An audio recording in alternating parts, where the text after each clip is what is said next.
Hi, Douglas Simonson here, coming to you from Mexico with another painting demonstration. Today, I'm doing a portrait.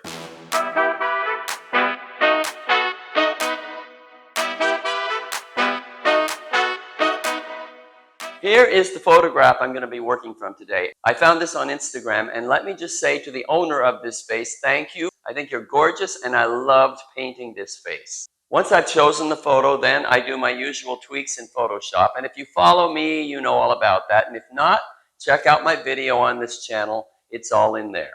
The tweak makes the photograph much easier to work from. And sometimes, as in this case, it also gives me color ideas. Next, I transfer the big shapes of the image onto canvas with pencil. And then I cover that whole thing with an acrylic wash. I just find it's much easier to paint on a toned canvas rather than a pure white one. While the wash is drying, I start mixing the basic colors I'm going to need. And then it's time to paint.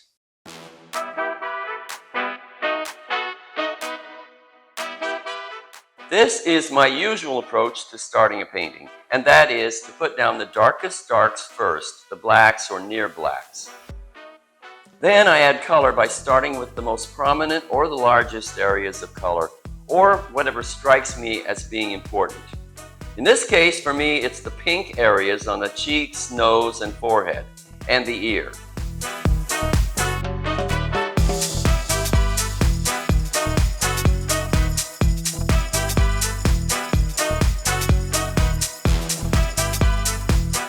Once I've got that in, I'm going for the whole lighted area on the right side of the face.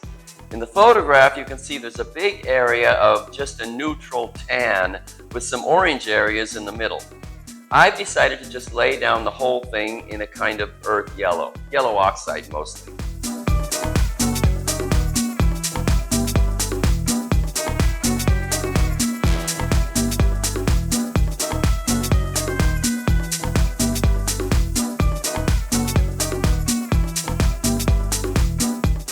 Now I'm putting in the background color, and I don't usually do this so early in the painting, but I was looking at another artist's work online, and she uses these very bold, bright backgrounds, and I thought, I want to do more of that. So I'm going for it with this very intense lime green, and I want to do it early, so I'm responding to the background color as I'm continuing with the face.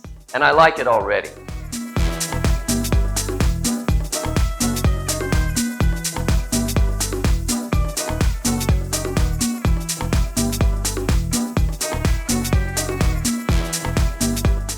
Next, I'm putting in another pretty large area, which is that warm brown tone on the neck and shoulder.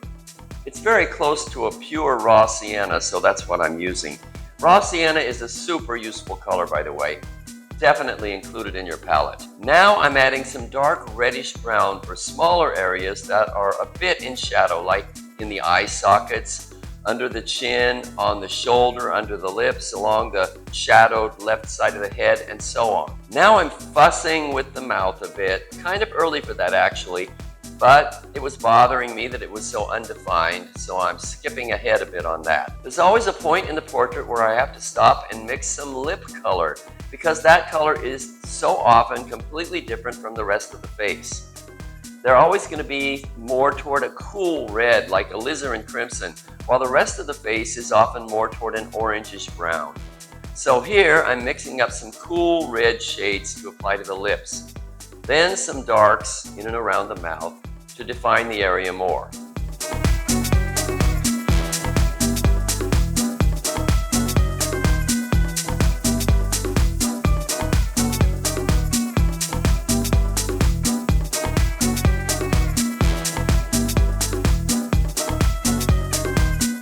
Now that I've got most of the color areas in, it's time to pay attention to values. First thing I try are some bright orange highlights. It's an intense color, but what's more important is that it's lightening up that side of the face. It's also making the mouth look very dull, so let's brighten that up with some more intense reds. Okay, what I'm noticing now is that the very first area I laid in with the dark pink is too dark, or at least too dark compared with the photo I'm working from.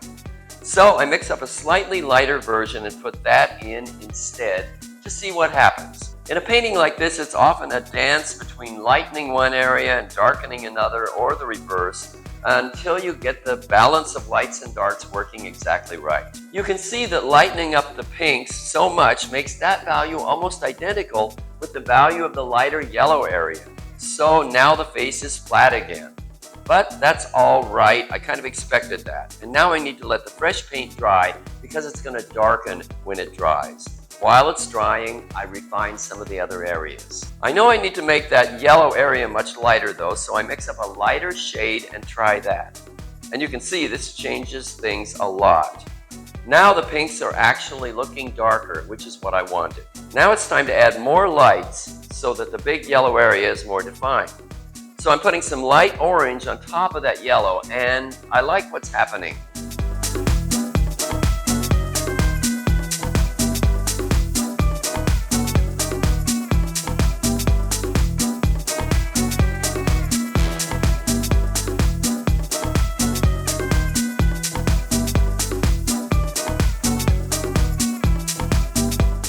While I'm waiting for all that to dry so I can see what it's really going to look like, I spend some time refining the mouth and the area around it. Then I brighten up the eyelid on the left side of the face and the cheek over there to bring those areas forward a bit.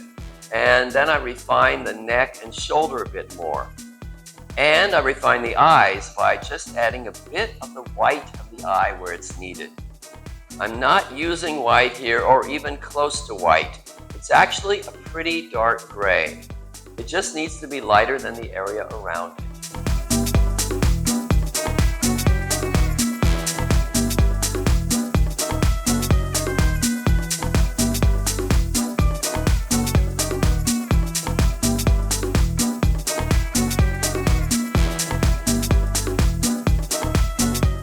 Okay, finally ready to add some more lights to the right side of the face. Mixing up some really light pink, but I don't really like it, so I remix it so it's closer to orange, kind of a pinkish orange, and I'm liking that. It's always fun adding the highlights, you just have to not get too carried away.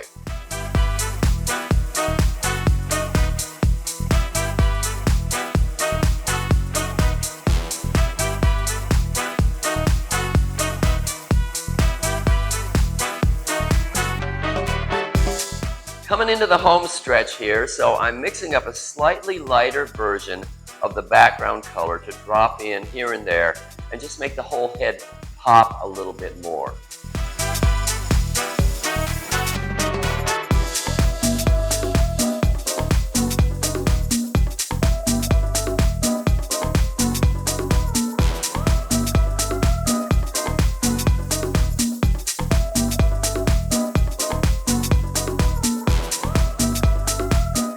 As I'm finishing, I notice the whole left side of the mouth is lost in shadow.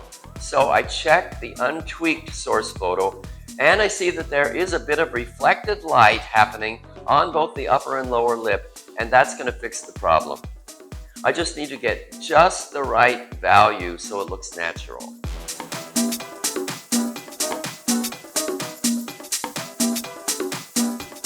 There, that's better. Then some final touches on the eyes, and voila, we're done. This is called Asian Youth on Green Background, and you can see it now on my website. And that's it for today. I hope you enjoyed watching me paint and maybe picked up some tips. Please subscribe if you haven't already. And if you got a little inspired watching me paint, great! Put on your painting pants and go paint!